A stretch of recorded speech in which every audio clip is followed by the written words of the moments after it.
Un saludo cordial a los seguidores del pensamiento al aire en el mundo y en Medellín. Gracias al Club Unión por facilitarnos esta sede siempre para nuestras grabaciones. Continuando con el ciclo de candidatos a la alcaldía de Medellín. En esta ocasión invitamos al doctor Santiago Gómez Barrera, quien ha desempeñado cargos públicos y ha trabajado en la vida pública 20 años. Bienvenido, doctor.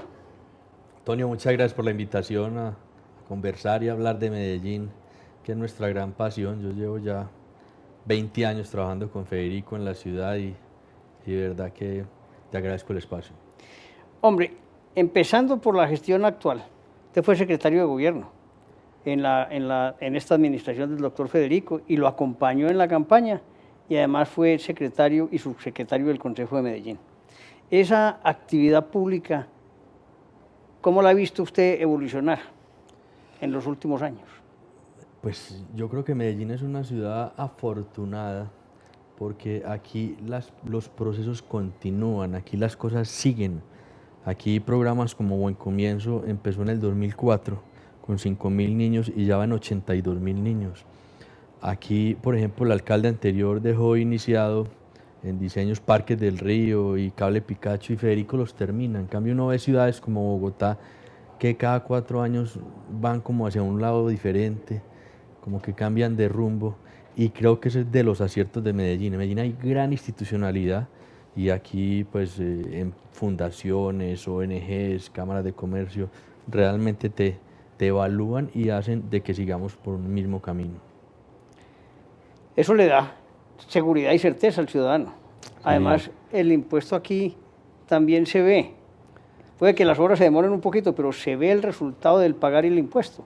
Definitivamente, pues digamos, en el estado cada vez es más complicado construir y comprar predios y muchos procedimientos, pero sí, en Medellín se ve el progreso. Mire, pues acabamos de hacer una gran obra aquí en Antioquia, el túnel de Oriente, pues es una obra que se hizo solo con recursos de Antioquia, solo empresas de Antioquia, y yo creo que ese es el mejor ejemplo de cómo va progresando la región y la ciudad. Hombre, y se ha convertido ese túnel, ya que hablamos de él, en un paseo ya turístico, ¿no?, para el sector del Oriente. Los antioqueños somos muy noveleros y orgullosos y todos, y eso nos apropiamos de esa obra y es de todos y todos queremos ir a verla y a disfrutarla y realmente es una maravilla, pues uno parece increíble uno estar acá en el Valle de Aburrá y en un momentico estar en el Valle de San Nicolás, es una cosa asombrosa. Además, la construcción del viaducto impacta frente al tema de Santa Elena y la otra forma de ver Medellín, ¿no? Es otra mirada de Medellín, es una obra muy bien hecha y es un orgullo pues que aquí en la casa hagamos una obra de esas. Muy bien. Si es alcalde, ¿con qué obra va a continuar? Mire, Medellín pues tiene que continuar con muchas obras, pero le voy a hablar sobre todo de obras viales, obras para la movilidad. Hay dos, unas en Medellín que tienen que ver pues para la movilidad de la ciudad. Por ejemplo, Federico deja el intercambio de Colombia con la 80 contratado y de San Juan con la 80. Y deja en diseños, que yo los haría, el del Rincón Ecuatoriano, el de la Mota y el campestre con la inferior para que todas las transversales queden sin semáforos. Y hay otras obras muy importantes que es para las 4G, las vías que van a conectar con la ciudad. Ahí entonces Federico deja diseñado el intercambio de la Iguana con la 65 para todo lo que nos viene de Urabá. En la 33 una solución vial entre San Diego y El Río para que nos puedan ir todo lo del oriente y quede eso sin semáforos. Continuar la doble calzada de Moravia a Zamora y la doble calzada en el sur de Mallorca a Caldas. Son obras que hay que hacerlas, ya Federico inicia unas, las otras quedan con diseños de fase 3 y rápidamente podríamos iniciarlas. Y ya otras obras y ya amoblamientos, por ejemplo, Federico construyó la ciudadela universitaria en San Javier, yo haría la del norte, en la plaza de ferias, y además intentaríamos comprar unos edificios en el centro para tener un campus más de Sapienza en el centro, que es el del Banco de la República y el edificio de la Naviera de la Universidad de Antioquia. Doctor Santiago, usted tiene 4 temas fundamentales en los que basa su campaña: seguridad, movilidad, medio ambiente y educación. Sí, señor. Esos son los pilares fundamentales en los cuales usted va a convencer a los ciudadanos que votan. ¿Es primero cuál de esos? Indudablemente la seguridad, o sea, Medellín es una ciudad con un gran conflicto económico. Venían diciéndonos que no sucedía nada y la realidad es que sí sucede. Hay 84 bandas organizadas y armadas que se han apoderado de un negocio y pues que nos vienen controlando gran parte de la ciudad. Entonces lo primero es seguir confrontándolas. El problema sí existe y si lo aceptamos pues vamos a mejorarlo y ahí vamos a hacer varias cosas. Una es el tema de tenemos más tecnología para confrontarlos. Federico ya deja 2.700 cámaras y deja unos arcos para identificación de placas de vehículos. Yo creo que en un año aproximadamente no nos vuelven a robar desde una moto ni desde un carro. Eso ya se va a controlar. Y lo otro es con la institucionalidad del municipio, con más inspectores de Hacienda, más inspectores territorial. Porque lo que sucede es lo siguiente. Hay, por ejemplo, un barrio que se llama Juan 23 en la Comuna 13. Ese barrio tiene 30.000 habitantes.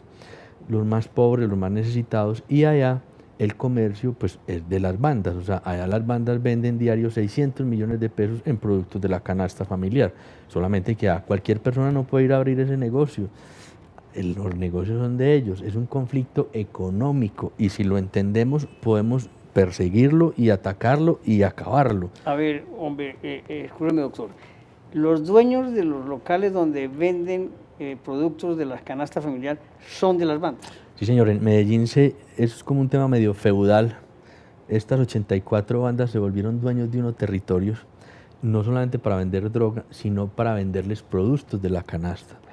Entonces, ese es el gran lío y ese es el gran problema porque, digamos, llegan los órganos policiales y alguien que está vendiendo pues, productos de la canasta no es un delito, aparentemente.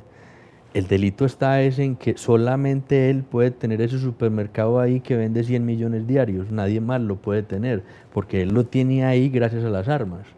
Es un tema de ilegalidad en la ciudad.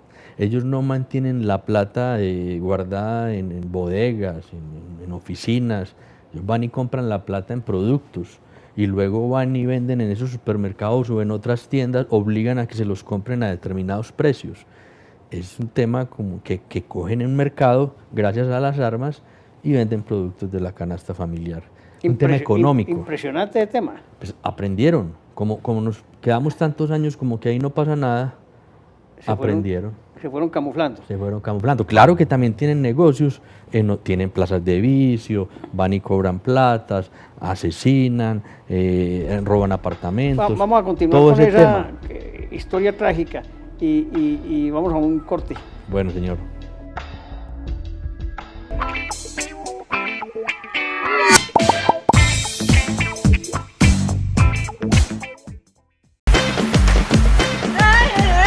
Electrópica.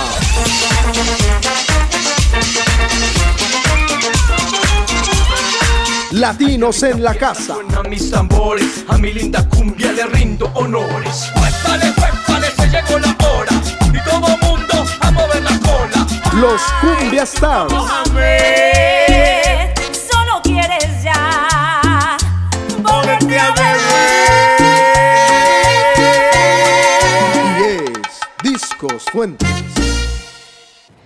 Doctor Santiago, retomando el tema de la ilegalidad y de los bandidos, impacta cuando cuenta usted que en un barrio de 30.000 habitantes hay un supermercado o varios supermercados que no pagan impuestos, que no están legalizados y que generan riqueza, pero para los bandidos.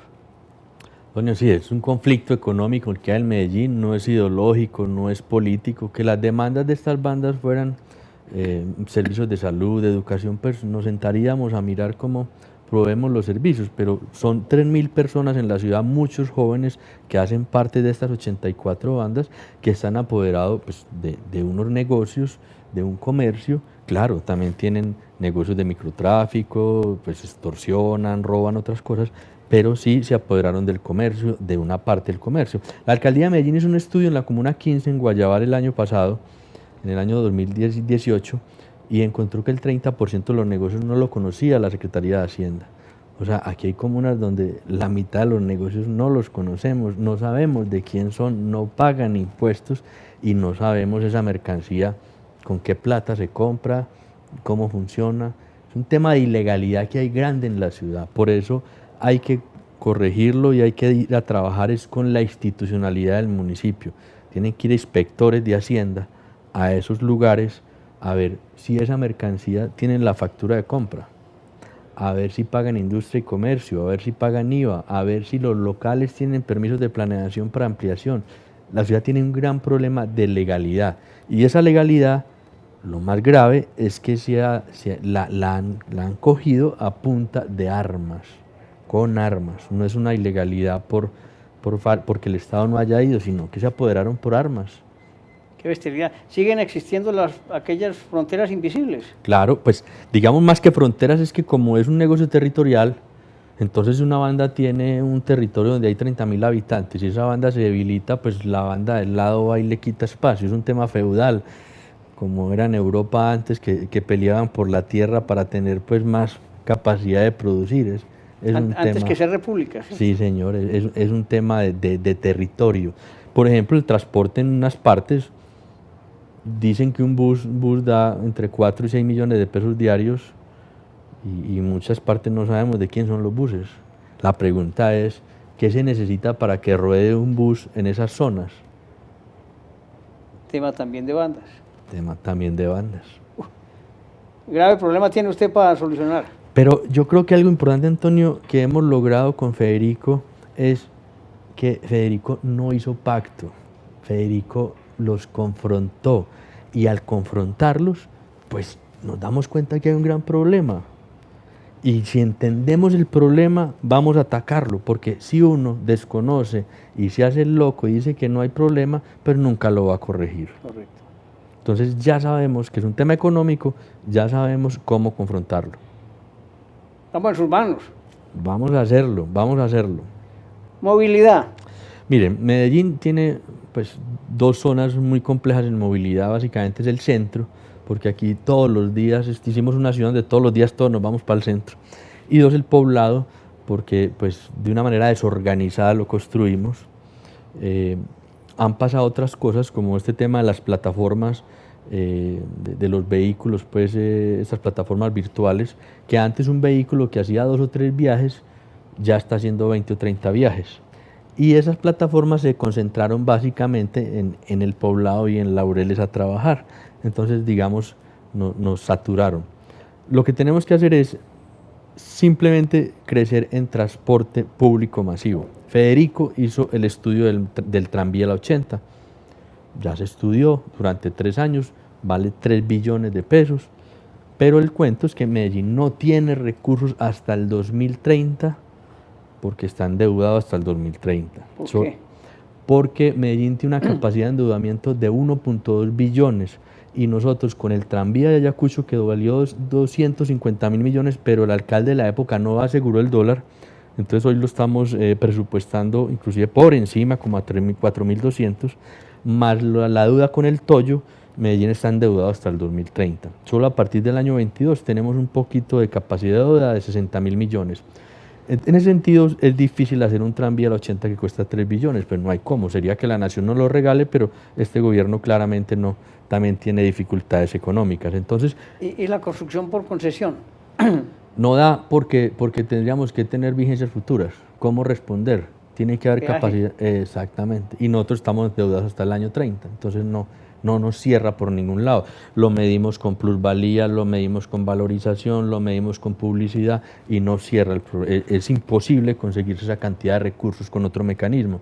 De hecho, pues hablando... Más afectado por los ingresos de UNE, de empresas públicas, perdón. Ese es el otro cuento. Ese es el otro cuento que es complejo. Entonces, mientras vamos a crecer en transporte, en corredores de transporte con buses eléctricos, que es mucho más barato. Federico compra 64 buses eléctricos, yo me comprometo a comprar 60 o 200 buses eléctricos para hacer un corredor por la 80, otro por Colombia, otro por San Juan y uno por las transversales del Poblado. Entonces, ir creciendo en transporte público organizado y no esperar el día de mañana que nos entren los recursos por Hidroituango o que la nación nos aporte, pues se podrá hacer el tranvía u otro proyecto, pero por ahora no seguir esperando, sino hacer ya los corredores de buses. Pico y placa. Yo vi un estudio que hicieron. Pues yo creería, el pico y placa yo creo, para mí, no sabría decirle cuándo. Lo que pasa es que en Medellín también nosotros no estamos acostumbrados a los que son los tacos y los trancones en las ciudades grandes. Yo creo que Medellín, te digo, pues, tiene unos problemas en unas zonas, pero hay otras donde uno tranquilamente va de la Castellana a la Floresta rápidamente, de Manrique Oriental a Villahermosa, de La Milagrosa a Buenos Aires, de Robledo a Barrio Santander. Realmente son unas zonas más complejas. Conversamos de ellas enseguida. Listo.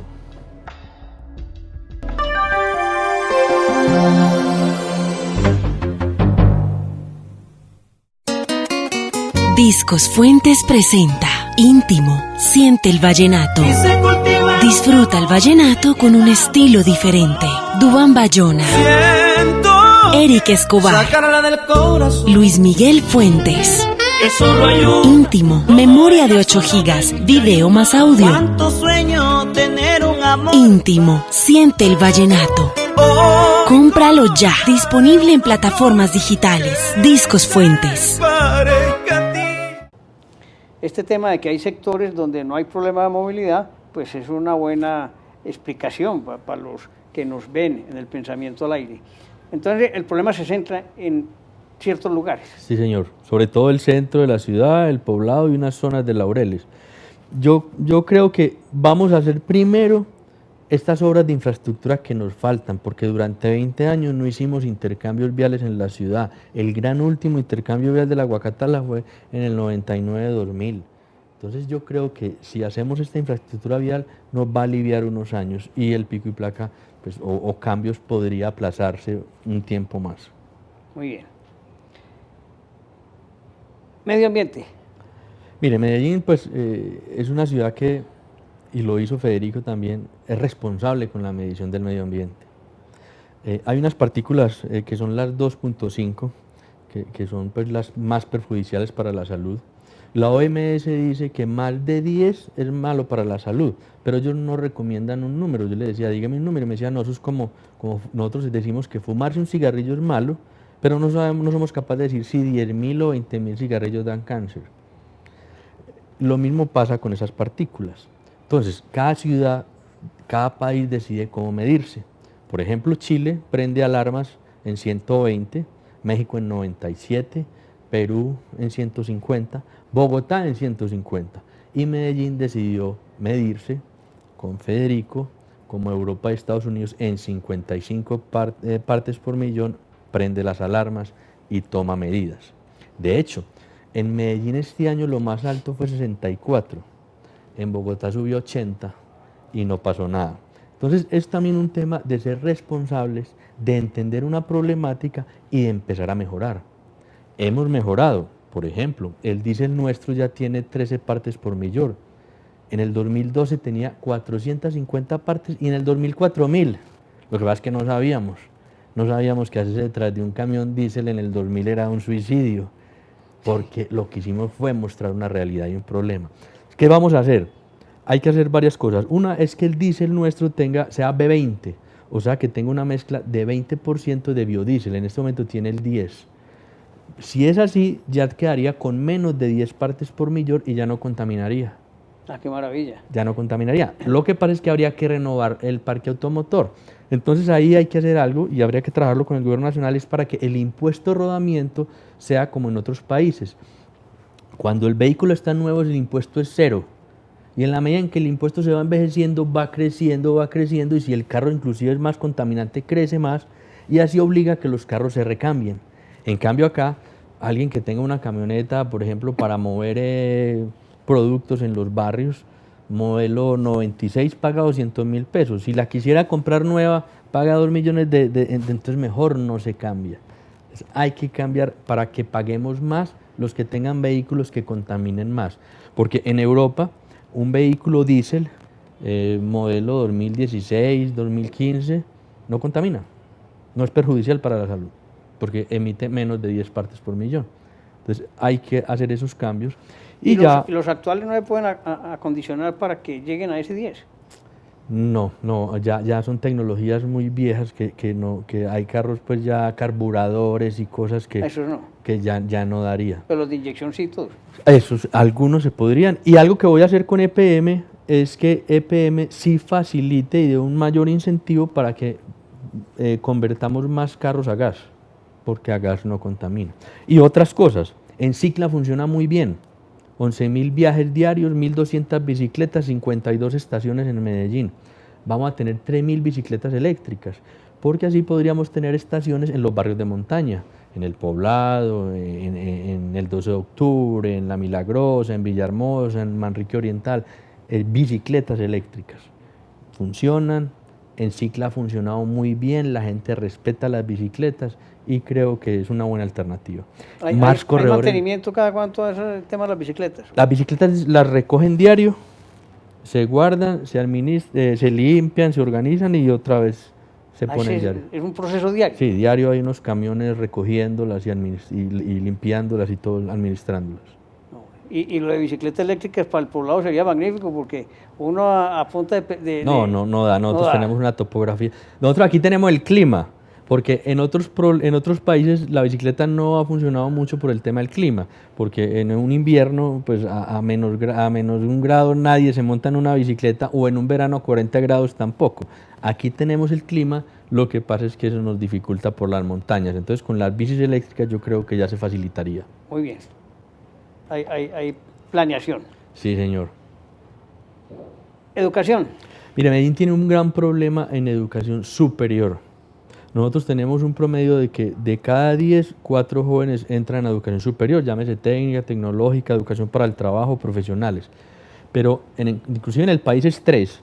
Pero ese 4, digamos, si uno se pone a ver, por ejemplo, la Comuna 2, allá está en 2. Lo que pasa es que el Poblado y Laureles nos suben el promedio.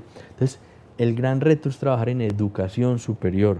En Medellín, por ejemplo, en la Comuna 2, nosotros podemos tener el 90% de los niños atendidos en Buen Comienzo, de 0 a 6 años. En primaria el 95%, hasta noveno el 90%, pero ya se nos gradúa el 60% y ya solamente pasa a educación superior el 20%. Entonces, ese es el gran reto. Y de ese 20 termina el 2. Y ese 20 terminan mucho más pocos. Y hay algo que yo digo, y es que todos los seres humanos a los 20, 22, 25 años, tenemos que saber hacer algo para tener de qué vivir. Un arte, un oficio. Algo tenemos que saber hacer.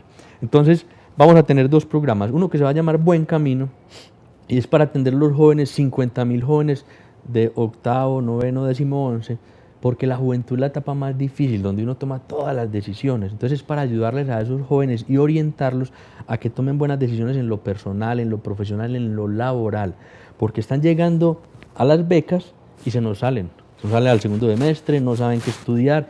Es ayudarles desde antes a que encuentren esa vocación. Buen Camino. Y luego tener 50.000 becas, ese se va a llamar El Futuro se Estudia, porque definitivamente hay que dar educación superior a los jóvenes de Medellín. ¿Y el SENA va a estar con el SENA trabajando? Sí, señor, claro. De hecho, ahorita, Federico, nosotros compramos una sede y el SENA abrió 5.000 nuevos cupos allá. Educación para el trabajo, muy importante, muy importante. Doctor Santiago, el tiempo aquí es una cosa brava, pero entonces tiene la oportunidad de decirle a la gente de Medellín por qué hay que votar por usted. Mira, yo digo que para que la gente vote y tengan en cuenta ahora 5 cosas. 5 cosas que me parecen importantes. Una es que el candidato tenga conocimiento de lo público, de sus finanzas, de planeación, de la ciudad. Y yo pues llevo muchos años trabajando en Medellín, el último periodo secretario de gobierno, dirigí la visita del Papa, en fin, siempre he estado acá. 2, que tenga las competencias y las capacidades. En Medellín hay que tomar grandes decisiones. Es una ciudad compleja y difícil. 3, ¿de dónde viene ese candidato? Yo he puesto en las vallas que soy el de Fico, y eso es muy importante porque hay candidatos que cada año cambian de partido. Mire, a nosotros, a Federico, al equipo nuestro, la ciudad nos conoce, desde el consejo, desde la alcaldía, saben quiénes somos. Cuarto, es con qué equipo se va a gobernar. ¿Con qué equipo se va a gobernar? Yo, por ejemplo, ya anuncié que el gerente de EPM va a seguir siendo Jorge Londoño de la Cuesta, porque ha manejado bien la emergencia y porque creo que en lo que está EPM no es prudente cambiar las directivas, entonces debe continuar. Y la última es candidatos que tengan propuestas creíbles. Esto no es de magos, esto no es de culebreros, esto es de verdad, es el futuro de la ciudad. Entonces, propuestas que se puedan hacer y voten por Santiago Gómez. Pues bueno, el Pensamiento al Aire le desea suerte en su campaña. Mil gracias, Antonio, por la invitación.